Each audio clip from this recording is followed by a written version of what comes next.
Hai hai hai, yuk ikutin kami lihat langsung gudang Indomarko.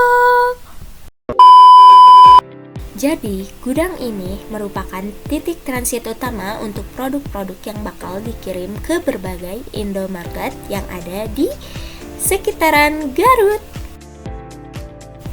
Seperti Asia, Jogja, dan Ramayana. Indomarket ini ada di berbagai daerah dan kecamatan, salah satunya di Tarogong Kidul, dan pusat gudang ini ada di Bandung.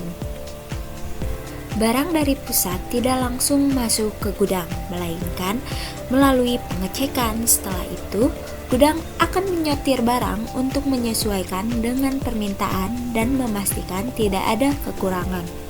Bila ditemukan produk yang tidak sesuai atau mendekati tanggal kadaluarsa, maka barang akan ditolak atau dipisahkan, terutama jika kurang dari 3 bulan sebelum masa kadaluarsa. Di gudang Indomarko, barang-barang disimpan dengan sistem pengelompokan berdasarkan jenis produknya, seperti susu, mie instan, dan barang-barang kebutuhan pokok lainnya dipisahkan secara jelas. Di gudang ini, pelabelan jadi kunci agar barang gampang dikenali. Setiap rak dan palet diberikan label sesuai jenis produk, termasuk untuk barang rusak dan yang hampir kadaluarsa.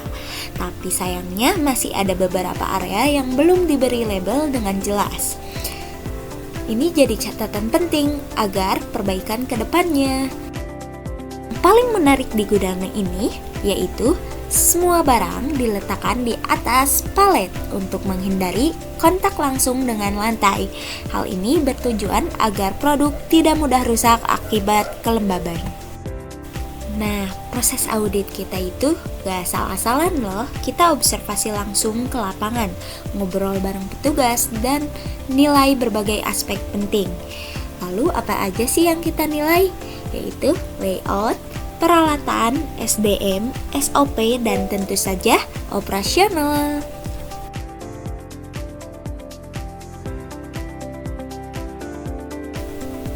Ada sedikit bocoran nih.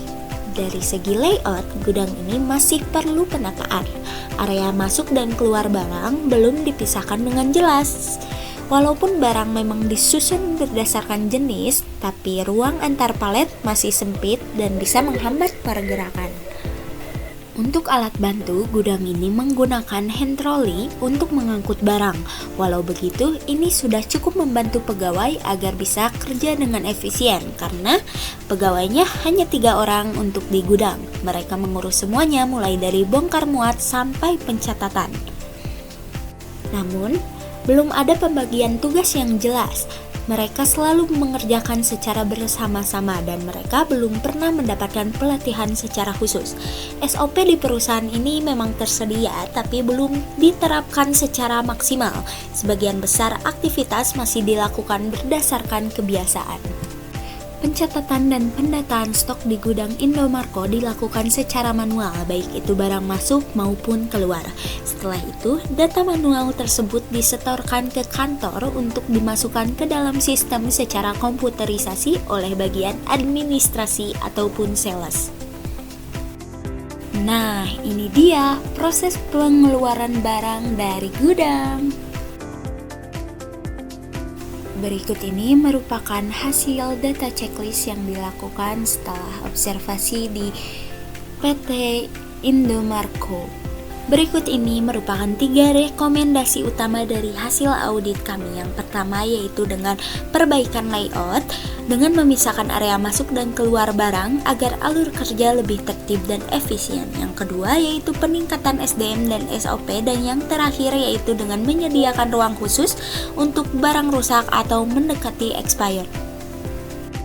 Oke guys, itulah hasil audit kami di gudang Indomarko Garut. Semoga rekomendasi yang kami berikan bisa menjadi langkah awal untuk meningkatkan efisiensi dan kinerja gudang ke depannya.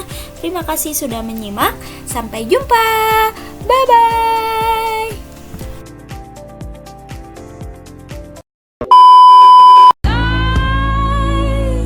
I've got no roots, but my heart